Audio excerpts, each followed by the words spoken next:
It's nothing like a hot thermos full of hot water on a scorching hot day to quench your thirst. So my first experience taking my car to a mechanic while living in my car, it was not the best first experience. I take 50% responsibility because I came into the situation already nervous and feeling like I was going to be judged. So the story I created in my mind, I partially helped create it in my reality. So I do take responsibility for that. I remember I got out the car and I had this whole little speech ready. You know, I was gonna like tell them ahead of time, like, you know, I'm traveling. So I had a lot of stuff in my car or whatever. So that's what I did. I got out the car, I gave my key to the guy, and he was getting ready to get in the car, and he was checking everything out or whatever, I guess getting the VIN number or something.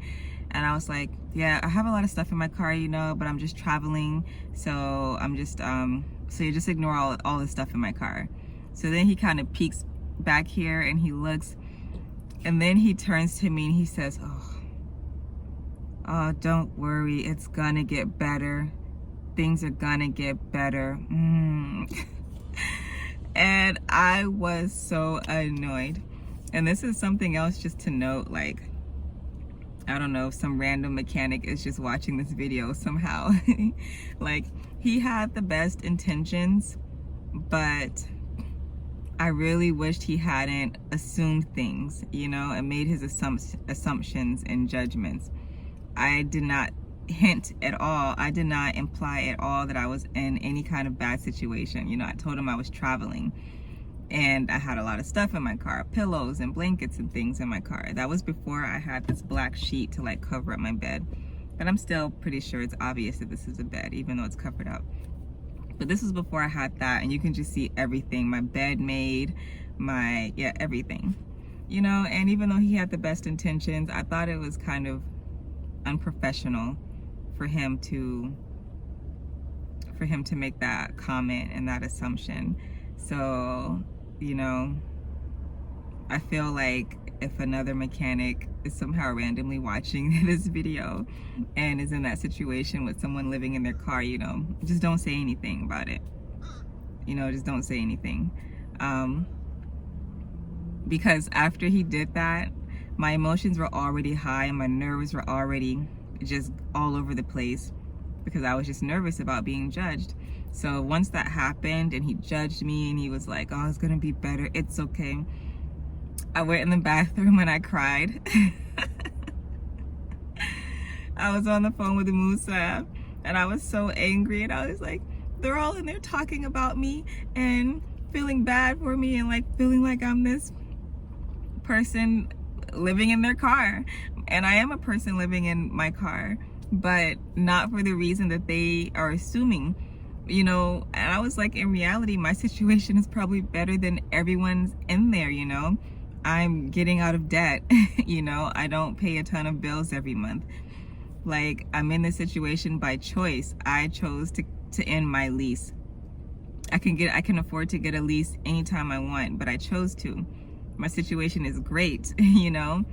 And that was the one thing I feared, was people assuming I live in my car for different reasons. And honestly, that shouldn't even matter, even if I was living in my car because I had no choice, you know, whatever. So that's something I had to work on in myself as well. But I went in the bathroom and I cried, and I was just so ready to leave, and I never went back to that particular Buick place again to get my car serviced. So that was my first experience. Now I just don't even care, you know. I take my personal things out, I cover up my bed, I just give them my key. I don't have a story, I don't say anything. And ever since then, no one has ever said anything to me about it. They just do what they gotta do, and then they give me my car back. Only that one guy that I think I mentioned earlier in this video, he's the only other guy who has said something. But he was cool about it, you know. He was like, oh man, I love your setup. I used to do the same thing you're doing in a van. I used to live in my van and travel and everything. Like, where have you been? Are you doing it full time yet? What kind of parks do you go to? You know, he was really cool. So that's the only other time anyone has ever said anything about my setup, because it's very obvious that I live in my car when any mechanic can tell. So yeah, I just wanted to give some tips about going to the mechanic, or going anywhere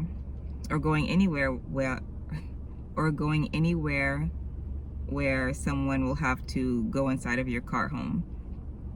It can be awkward. And but it doesn't have to be. And really the only thing that made it less awkward for me was experience, and eventually just not caring. And I do still have my story, you know. I do still tell people I'm traveling, because that is the plan eventually. I want to travel more places. I can't wait to go to the West Coast and the Midwest, where they have a lot more free camping places, BLM land and things like that. But I still tell people I'm traveling, you know, if they ask, like if the other guy at Firestone, he asked. But if they don't ask, I don't say anything, and I just don't care anymore about the judgments. Oh yeah, and at the other experience where I cried, like after he went and said, you know, it's okay, it's gonna be okay, yada yada yada, I feel like he told the other employees, because after that everyone was so nice to me, like I'm this fragile little thing or something. And it was probably in my mind, I don't know, maybe not, but I just felt like everyone treated me differently after he made the discovery that I live in my car. And people were just really kind. Like in the beginning, they were just like, you know, do this, do that. They were busy and they were behind. But after that, like every employee was extremely kind to me. So I don't know if they all felt pity for me or what, but that really, really bothered me. And I had to work on not allowing that to bother me. So now I've been to the mechanic so many times now, while living in my car, and that has never happened again. I've never gone in the bathroom and cried because someone made assumptions about why I live in my car. So just a tip. And also, this is just when I'm getting like a service. What I do here is just what I do when I'm getting my car serviced, you know, for a few hours. If they have to have my car for a few days, that's happened twice. Whenever that happens, I take almost everything out, especially after the time I got my fan stolen. Because even that time, I wasn't gonna take everything out. It was my parents who were like, you need to take all of your stuff out of your car, just in case. I was gonna leave my fridge, because I didn't want to have to put everything back in.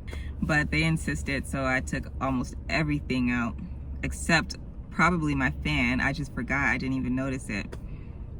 So whenever my car has to be gone overnight, I take a lot of my stuff out. The only reason I was able to take my refrigerator and things out though was because I had family to stay with. I stayed with my brother for that time. I think I mentioned it in the life update video. I stayed with my brother. If I was in a situation where I had no one, I had no friends or family, I have no friends, literally. I should make a video on that. I think I've talked about it before. I don't have any friends. But if I didn't have any family or anyone to stay with during that time,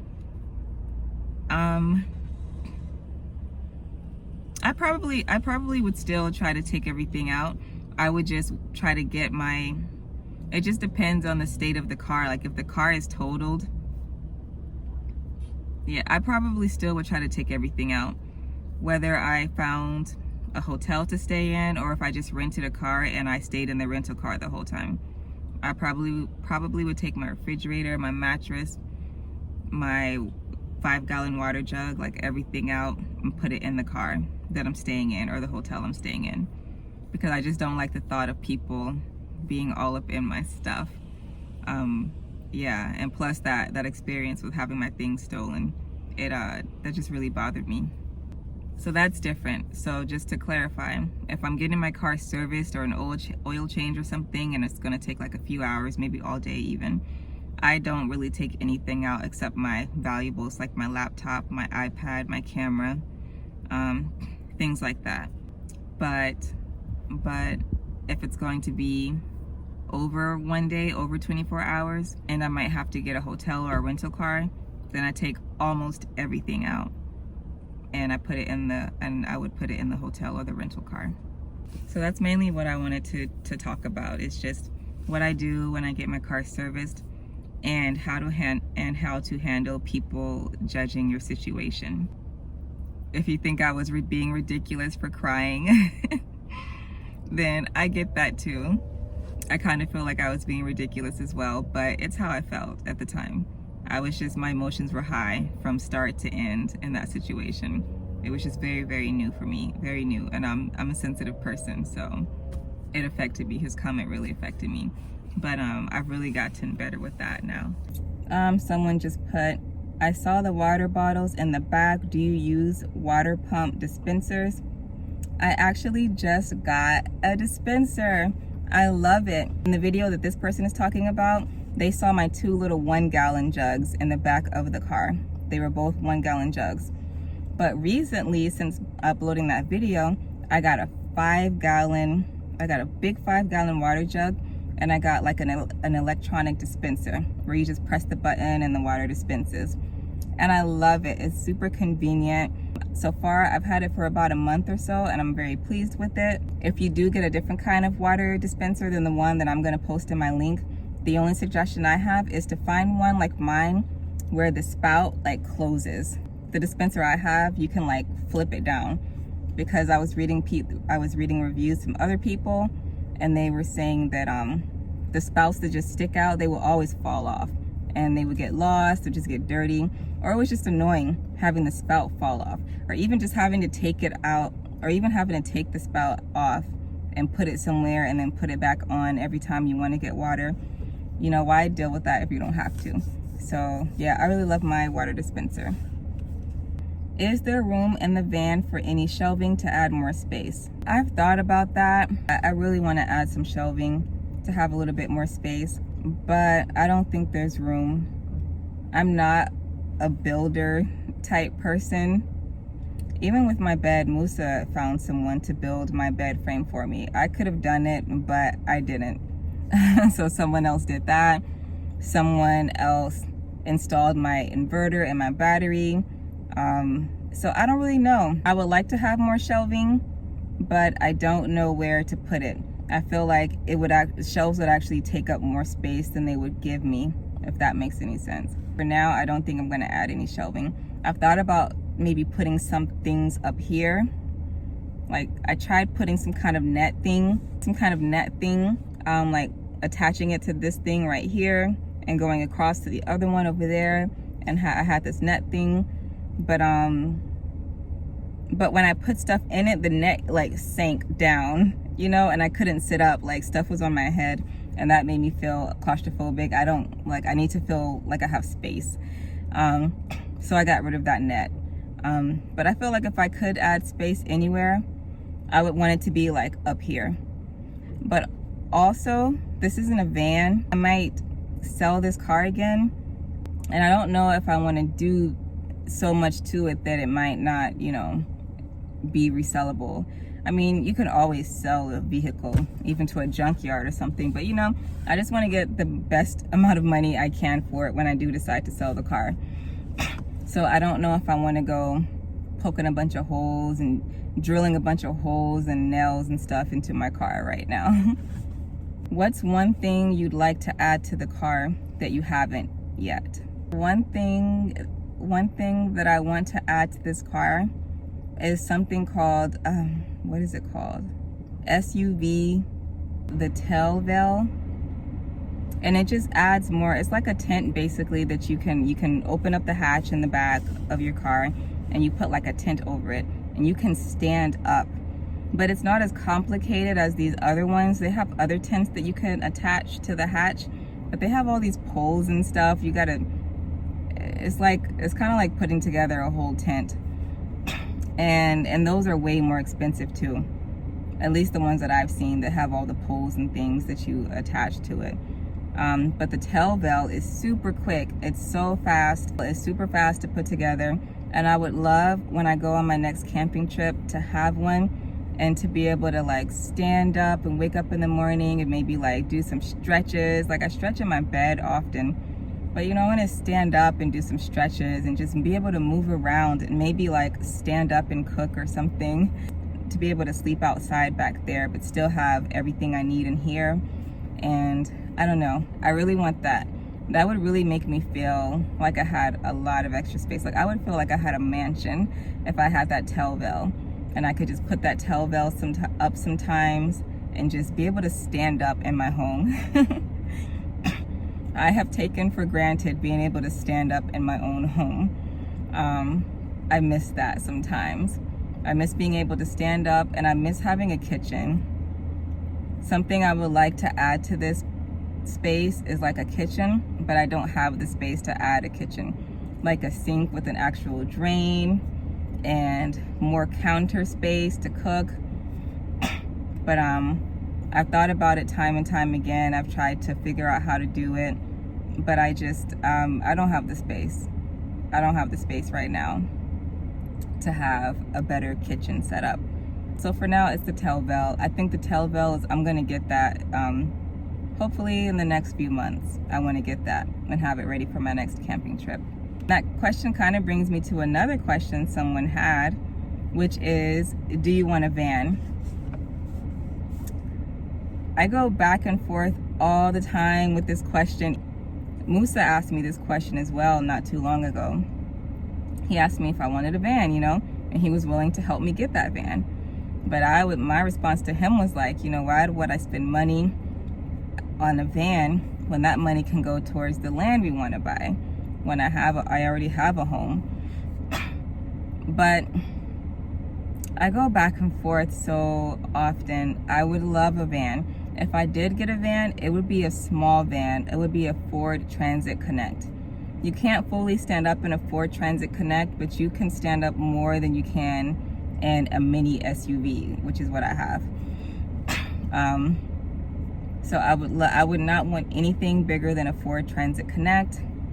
And I just love, I've seen some Transit Connect vans that have like the best kitchen space. I just want it for the kitchen space. If I didn't love to cook, I could live in a car like this for the next 10 years and never want anything else. But I love to cook. I love kitchen space. I would love to have a sink with a drain and more counter space to chop vegetables and stuff. That is the only reason I ever even think about getting a van, is because of the kitchen that I could have. So yeah, I go back and forth. Sometimes I want a van, sometimes I'm like, I'm fine with my car. I probably won't get a van because I'm too frugal for that. Even if I sell my car, I've looked at the prices of Ford Transit Connects and they're not cheap. Even if I sold my car, the money that I would get from this car, I don't think it would be enough to buy a decent Ford Transit Connect and to convert it. I don't know. I've seen a lot of people get vans for like $6,000, $3,000. But but I watch their YouTube channels, you know, and they have a lot of car issues. Like all vehicles have issues. I just had to replace my little coolant reservoir thing. So I mean, all vehicles have issues. But when I see people get these $3,000, $6,000 vans that have 100,000+ miles on them, it just seems like I see them uploading videos where they have to take it to the shop and spend so much money.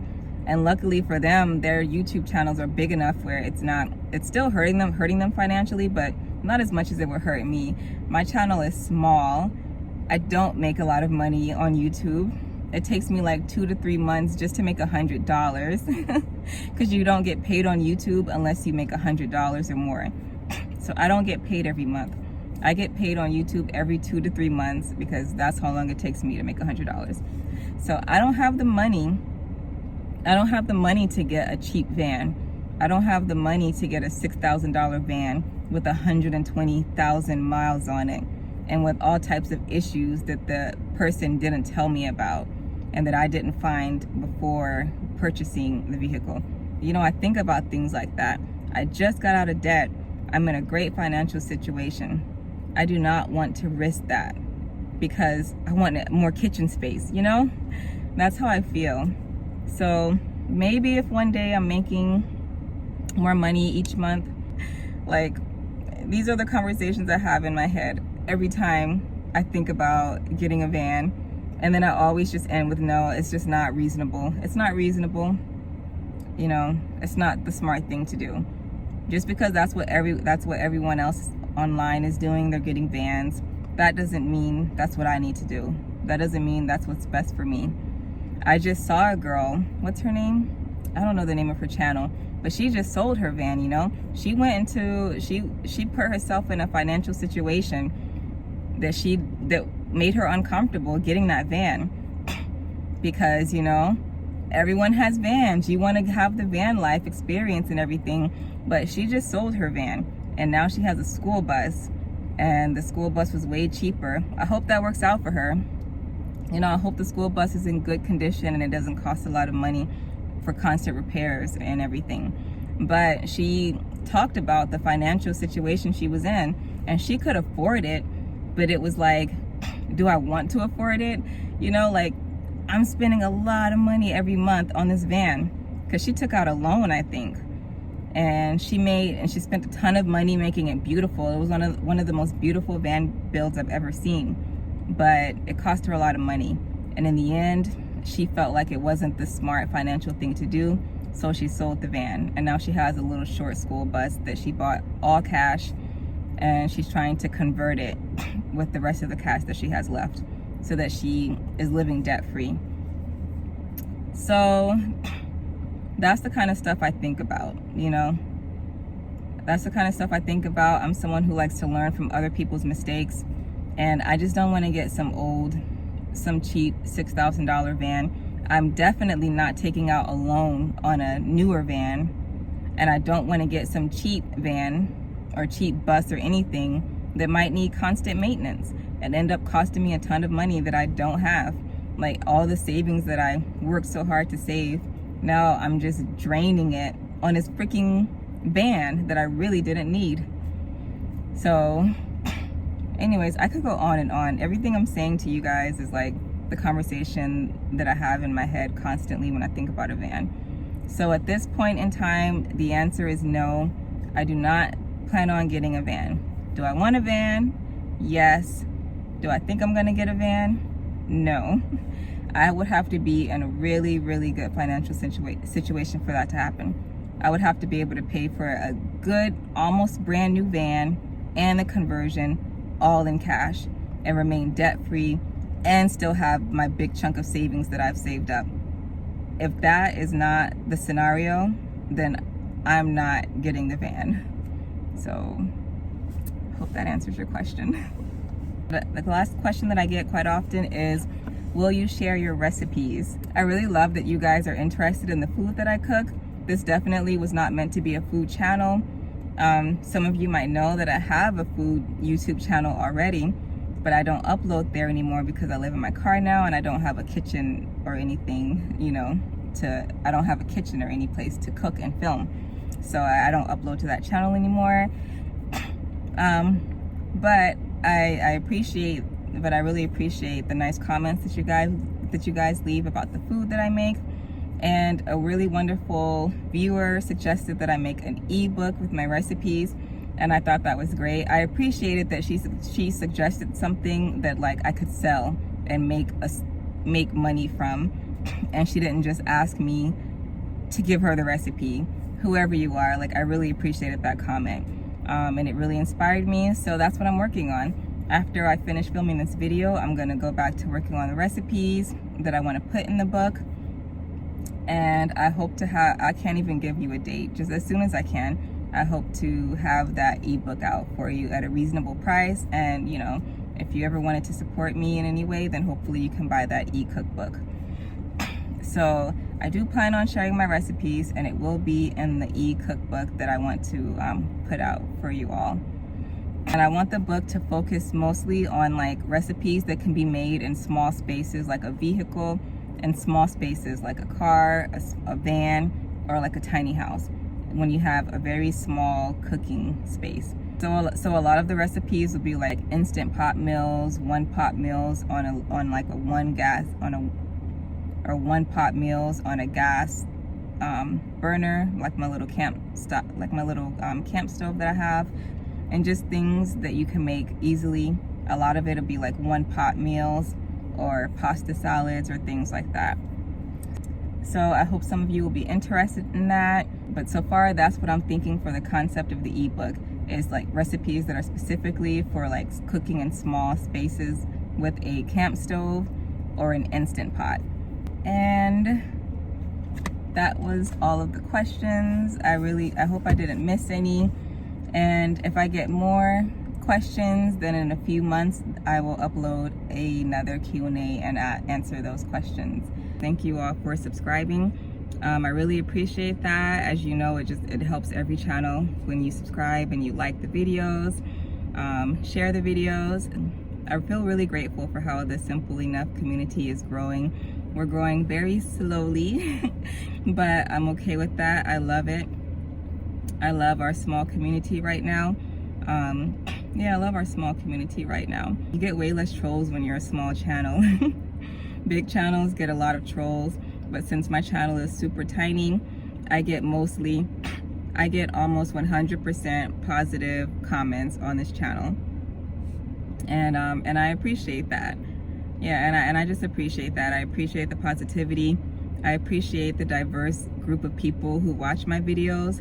I love reading comments when you all tell your stories, and I love that although we're so diverse in other ways, that we come together on this channel because of our commonalities of wanting to live in our vehicle or having to live in our vehicle, you know, because of certain circumstances. You know, our journey to becoming debt-free, our journey to living a more simple lifestyle and homesteading and buying land and all the things that I want to do, and I want to share that on this channel. And so many of you guys want the same thing. I appreciate you all. I appreciate your support, and I will see you in the next video. Bye.